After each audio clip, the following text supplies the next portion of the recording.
but we followed. So like, if you mute it, Truth, when we pulled over, I gave y'all what I could. When we pulled over, he told me to pull over in case some cops wanted to talk to us or whatever, right? Mm-hmm. And I pulled over, and then we literally watched those. It was 2 people in the car, 2 sheriffs in the car, and we watched them pass the car. And like, in my opinion, that's the car she was in.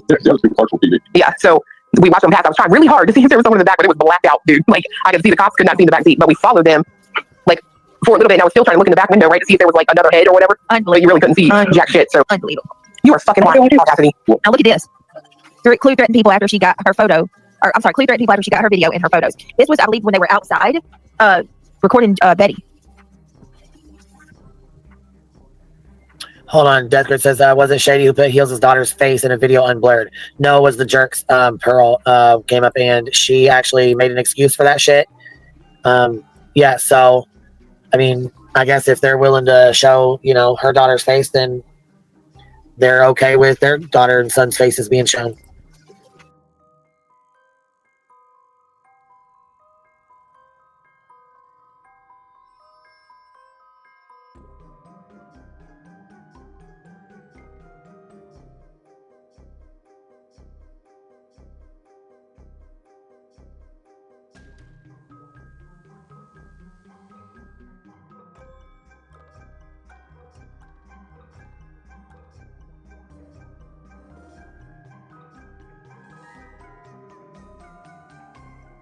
There's lots of people in here tonight who weren't in our last live, obviously, and probably will never be in another live again.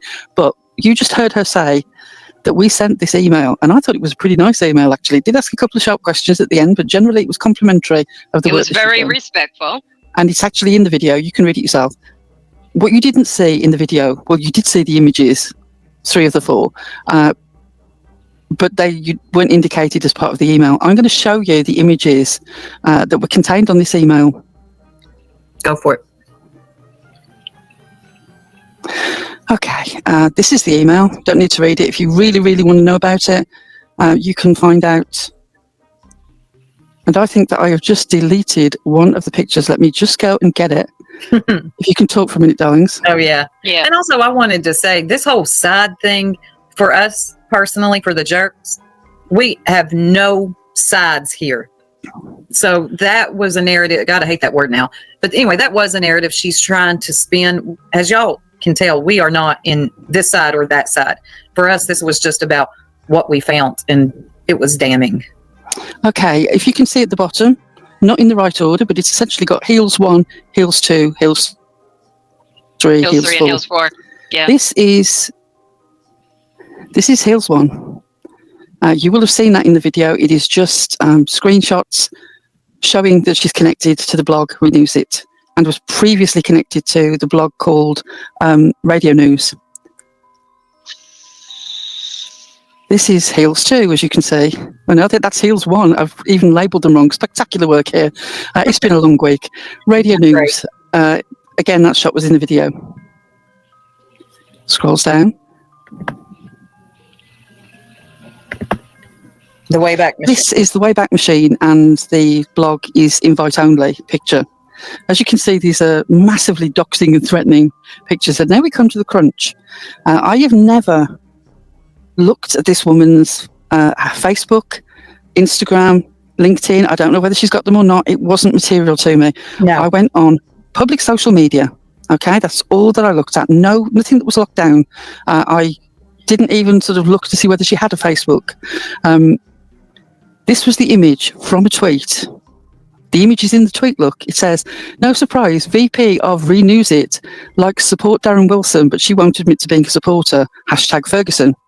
The point of the picture is this little bit at the bottom where the arrow is, which is the fact that she's part of a group that supports the policeman who shot Mike Brown. Now, she's fully entitled to be part of that group and to support him. The point was, she maintains that she's a purely neutral voice.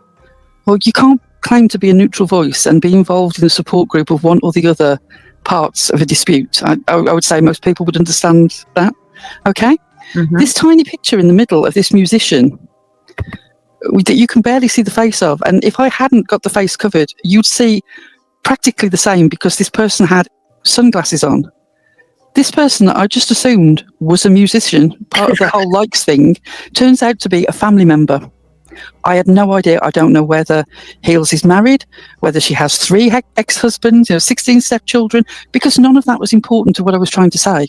Her real life did not matter to us. Not material at all.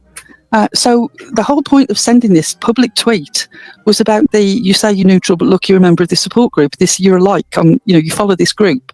And unfortunately, that image in the middle happens to be a family member. I truly did not know. And I would have blacked it out if I'd have known, because it's not material to the point that I'm trying to make. But she tried to make that into, they're sending me pictures of my family to threaten me. When she first said that, we all looked at each other like, what? Who sent her a photograph? Yeah, I had no clue what she was talking It took us about. ages to I'm like, it work was out. just the one email, right? We just sent one email.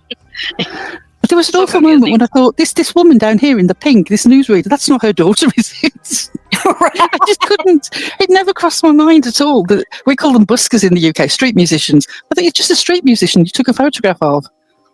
That was the moment when I knew that she was thrown completely off, and she was just grasping for anything that she could. But it also like okay, maybe this ain't as bad as everybody thinks, that we're friends with her, because something's wrong with her. Because no one was sending her pictures of her daughter and threatening her, at least not on this side. And when she made that statement, I thought, what? Okay, you're crazy. That's just... And I actually want to pick up, we just looked at that image of the Wayback Machine, the activity thing. And someone did say to me, it may be that the blog isn't active. It could be updates, spiders, of internet spiders, noticing updates to the site, the bigger site where the blog is parked, and seeing that as activity.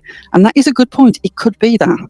And it also could be that it was being used as a blog. And because I didn't know either way, I wasn't willing to edit my video because I don't think there's evidence either way. I'm just showing you what the Wayback Machine reports. Somebody who was actually in Hills' live last night said that I hadn't corrected that misinformation. On our last live, I discussed it quite a lot. Interestingly enough, if you'd have gone over to Burnt Toast last night, you would have discovered that she had the receipts to show that domain had been paid up as recently as July the 2nd. Why do you still continue to pay for a domain name that you abandoned 8, 9, 10 years ago, Right. and you had no interest in keeping going? It was just parked. I think I stand by my gut instinct and the evidence of the Wayback Machine. There is activity on that blog. It may very well have been scrubbed before she opened it again. I have no reason to believe it was just spiders, and she's paying up the domain name. Also, I don't know who the hell it is that you're talking about. Who is the grifter? We defended a major grifter for over a year. Even the old channel Circle Jerk, we weren't there for a year. So how the hell we were defending somebody for over a year?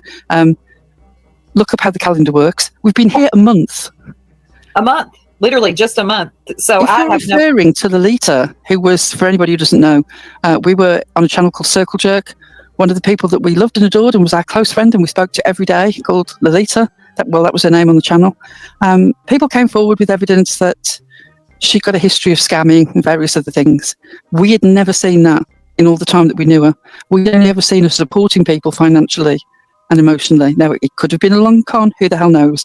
But from what we saw, we could not accept the evidence that people were telling. We didn't look at the evidence because we just thought, out of hand, this is bullshit. Yes. And that's part of the reason why, when somebody challenged it's JLR, it's bullshit, we decided we had to take a step further and look. We have literally just wiped egg off our face. Literally. Ignoring And people. And Darling. if they're talking about Ziggy, the minute we fucking had any receipts on this, we can prove, because we don't just go out there and just say something because we think so. We're going to have proof. We're going to have receipts if we're going to put something out there like that. That's just what we're going to do. But the minute that we had the receipts, we called it out. This is baloney here. Well, and even before we had receipts, we were putting distance between ourselves and Ziggy for months. Right. Yeah. I wasn't being seen in that chat too much until, we went there for the other chatters. I've just remembered something actually that I was going to make a real point of, and of course I'd forgotten until now. Talking about us being part of Ziggy, this whole perception that I'm the lead jerk because I took a bit of a front role on this one because I made the video. Everybody in this group contributed to finding out information. I made the video because I felt that we didn't get the clarity that we wanted in that live. When I actually heard it back, I thought we did okay. But at the time, I didn't think we were as clear as we could be. And that's why the video was made, sort of a really slow walkthrough so you can see everything clearly, put it on your laptop, put it on your TV, get a nice clear view of all the information. And you But all did that information was worked on as a group. There's no lead jerk. There's no Mary Poppins and the crew.